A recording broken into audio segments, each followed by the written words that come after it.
Hello, നമ്മളിന്ന് പോകുന്നത് കോഴിക്കോടുള്ള അമ്മ മെസ്സിലേക്കാണ്. ഈ ചെറിയ റോഡ് കയറി വേണം നമുക്ക് അങ്ങോട്ട് എത്താൻ. ഒരു 200-250 മീറ്ററോളം മുന്നിട്ട് നടന്നു കഴിഞ്ഞാൽ അവിടെ എത്തും. ഇവിടെ ഊണാണ് മെയിനായിട്ട് അവൈലബിൾ ആയിട്ടുള്ള സാധനം. അപ്പം നമ്മൾ ഓരോ ഊണ് വീതം പറഞ്ഞു. അപ്പോൾ ഇല വന്നു, അതിൻ്റെ കൂടെ ഒരു അവിയൽ, പിന്നെ അച്ചാർ, ഒരു സാലഡ്, ക്യാബേജ് ആയിരുന്നു ഉണ്ടായിരുന്നത്. പിന്നെ അതിൻ്റെ കൂടെ ഒഴിച്ചുകറിയായിട്ട് വരുന്നത് മോരുകറിയും പിന്നെ മീൻ കറിയായിരുന്നു. ഇത്രയും സാധനങ്ങൾ അടങ്ങിയ ഊണിന് വില വരുന്നത് 60 രൂപയാണ്. പിന്നെ ഇവിടുത്തെ സ്പെഷ്യലായ സാധനങ്ങളെത്തി, അതായത് ഐക്കൂറ, സ്രാവ് ഒക്കെ വറുത്തതായിരുന്നു ഇവിടുത്തെ സ്പെഷ്യൽ.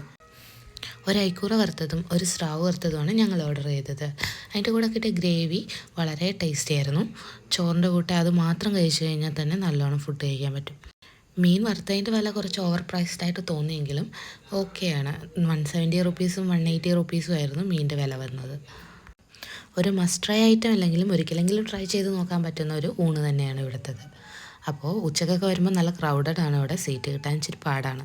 അപ്പോൾ ലൊക്കേഷൻ വരുന്നത് ഗോകുലം ഗാലറിയ മാളിൻ്റെ സൈഡിൽ കൂടിയുള്ള വഴിയിലാണ്. അമ്മ മെസ് എന്നാണ് പേര്.